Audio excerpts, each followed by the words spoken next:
Assalamualaikum warahmatullahi wabarakatuh. Halo Bapak Ibu, bertemu lagi dengan saya Mira Amazola, calon guru penggerak angkatan 6. Apa kabarnya? Semoga kita selalu diberi kesehatan dan kebahagiaan.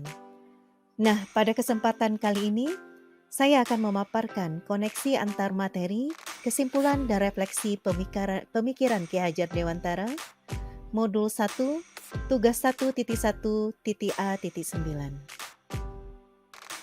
Kali ini, saya akan mencoba untuk merefleksikan diri saya melalui 3 pertanyaan pemantik. Yang pertama adalah, apa yang saya percaya tentang murid dan pembelajaran di kelas sebelum mempelajari modul 1.1? Yang kedua, apa yang berubah dari pemikiran atau perilaku saya setelah mempelajari modul 1.1?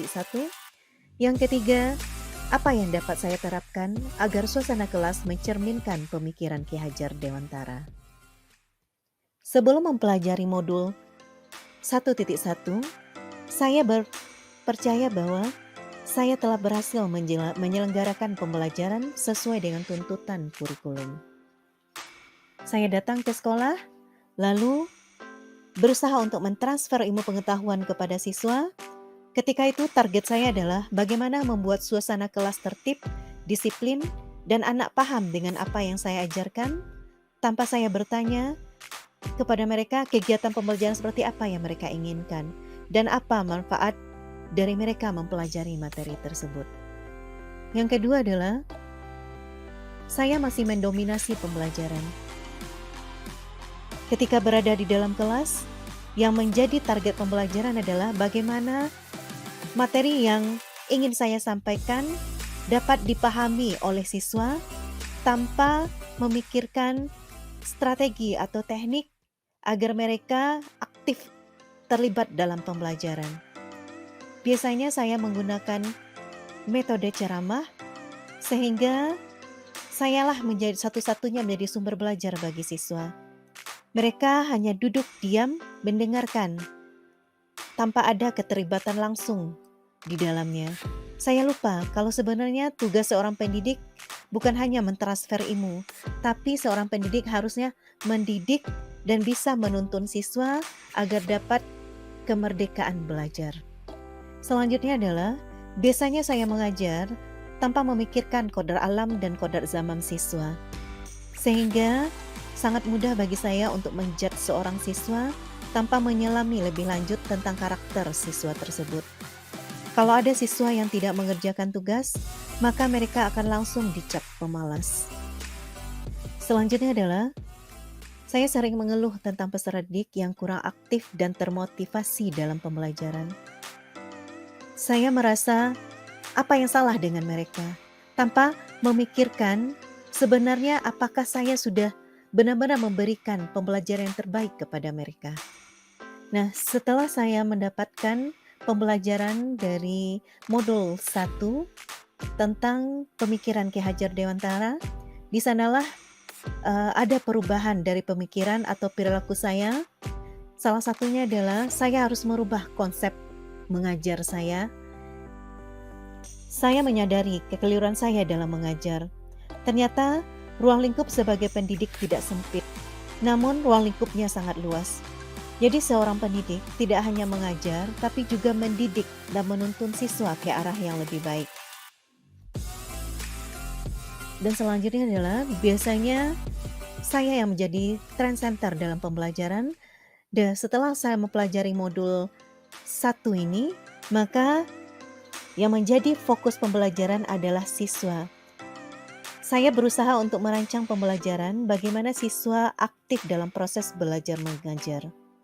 Karena memang saya meyakini bahwa memang guru haruslah menuntun siswa dengan memberikan arahan dan petunjuk kepada mereka yang nantinya mereka yang mencoba untuk menyimpulkan materi pembelajaran dari serangkaian aktivitas yang memancing partisipasi mereka.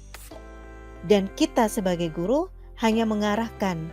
Salah satu caranya adalah dengan memberikan stimulus pertanyaan yang menarik untuk dijawab oleh siswa pada awal pembelajaran.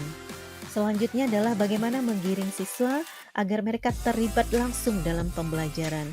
mereka yang menyimpulkan, mereka yang menganalisa, mereka yang aktif.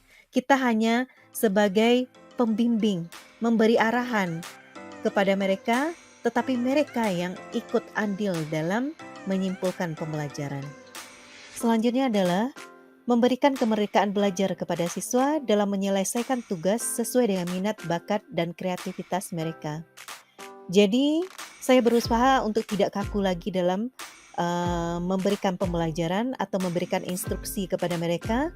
Saya berikan kebebasan kepada mereka untuk mengekspresikan diri mereka dengan cara ketika mereka mau mempresentasikan tugas yang akan mereka sampaikan, mereka bisa menyesuaikan dengan karakteristik mereka dan gaya belajar mereka. Apakah mereka mau mempresentasikannya secara langsung, PowerPoint, atau menggunakan media apapun yang sesuai dengan minat dan bakat mereka. Berikutnya adalah saya berusaha untuk menciptakan pembelajaran yang kreatif dan inovatif. Karena sebagai seorang guru, kita harus berusaha untuk membuat pembelajaran itu menarik bagi siswa agar siswa aktif dan terlibat langsung dalam pembelajaran. Karena kalau hanya dengan metode ceramah akan membuat mereka bosan, tapi dengan memberikan pembelajaran yang kreatif dan inovatif, maka pastilah mereka akan tertarik dan merasa tertantang untuk belajar dengan kita. Selanjutnya adalah saya merasa pendidikan budi pekerti adalah poin penting dalam pembelajaran. Karena dengan adanya budi pekerti ini akan membentuk karakter peserta didik kita sehingga mereka bisa memaksimalkan diri dan mempunyai nilai-nilai luhur nantinya. Serta bisa mencapai profil pelajar Pancasila seperti yang dicita-citakan dalam kurikulum Merdeka nantinya. Setelah melakukan perubahan, saya berusaha untuk menerapkan apa yang saya dapatkan dari pemikiran Ki Hajar Dewantara di kelas saya. Salah satunya adalah merancang pembelajaran yang kreatif dan inovatif. Saya berusaha untuk mengintegrasikan pembelajaran menyenangkan di dalam kelas, contohnya dengan memberikan games yang akan memancing siswa untuk berpartisipasi aktif dalam pembelajaran. Bisa jadi menjadikan salah satunya menggunakan kuisis, Kahoot, atau pembelajaran menggunakan games yang membuat mereka aktif dan langsung dan bisa bekerja sama dengan teman-teman lainnya yang intinya mereka bisa belajar sambil bermain. Penerapan selanjutnya adalah saya berusaha untuk melakukan pembiasaan positif untuk membentuk karakter peserta didik agar bisa berbudi pekerti yang luhur. Salah satunya adalah dengan membudayakan 5S, senyum, sapa, salam, sopan, dan santun. Penerapan selanjutnya adalah dengan memberikan sistem pembelajaran among kepada siswa yang tidak lagi menuntut siswa melakukan sesuatu sesuai dengan keinginan guru. Tapi kita guru berusaha untuk menuntun siswa, membimbing siswa sesuai dengan bakat dan minat mereka. Jadi tidak ada paksaan di dalamnya, kita tidak menginstruksikan mereka harus seperti ini, tapi kita yang membimbing mereka seperti apa yang mereka inginkan. Karena sebagaimana kita tahu bahwa setiap siswa itu adalah unik, mereka punya karakteristik berbeda-beda dan mereka punya potensi dan kelebihan masing-masing. Nah, tugas kita sebagai guru di sanalah kita akan menonjolkan, kita akan membimbing, kita akan bagaimana cara kita agar mereka bisa lebih paham dengan potensi diri mereka masing-masing. Penerapan selanjutnya adalah memberikan kemerdekaan belajar kepada siswa. Sebagaimana kita ketahui, pembelajaran harus berpusat pada siswa. Dan ketika mendesain pembelajaran, harus menyesuaikan dengan kebutuhan dan karakteristik setiap siswa. Sebagai pendidik, saya berusaha untuk memberi kebebasan kepada siswa agar mereka dapat mengekspresikan diri mereka secara maksimal sesuai dengan potensi yang mereka miliki. Salah satunya adalah dengan memberikan penugasan yang bisa berbasis proyek untuk memaksimalkan kerja tim, kerja kelompok, dan bisa mengembangkan potensi mereka di dalam proyek yang mereka kerjakan nantinya.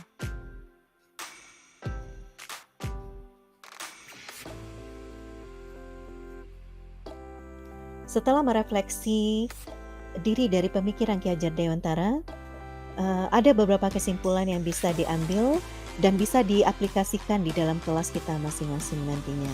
Salah satunya adalah kita harus mengetahui bahwa setiap siswa mempunyai potensi dan karakteristik yang berbeda-beda.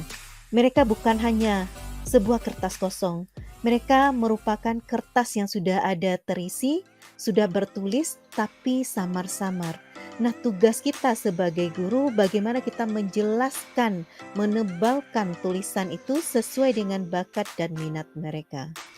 Dan sebagai pendidik, kita bukan hanya menuntut ilmu saja atau mentransfer ilmu saja kepada siswa. Kita juga harus bisa memberikan suri tauladan kepada siswa kita agar mereka bisa memiliki profil pelajar Pancasila dan memiliki budi pekerti yang luhur. Selain itu, sebagai guru kita juga mempunyai peranan penting bagaimana kita bisa membangkitkan semangat peserta didik serta memfasilitasi mereka dengan berbagai metode dan strategi dalam pembelajaran agar mereka aktif dan semangat dalam mengikuti pembelajaran. Nah, Bapak Ibu, demikianlah pemaparan materi koneksi antar materi, kesimpulan dan refleksi pemikiran Ki Hajar Dewantara. Terima kasih atas perhatiannya. Salam bahagia, salam belajar, salam guru penggerak.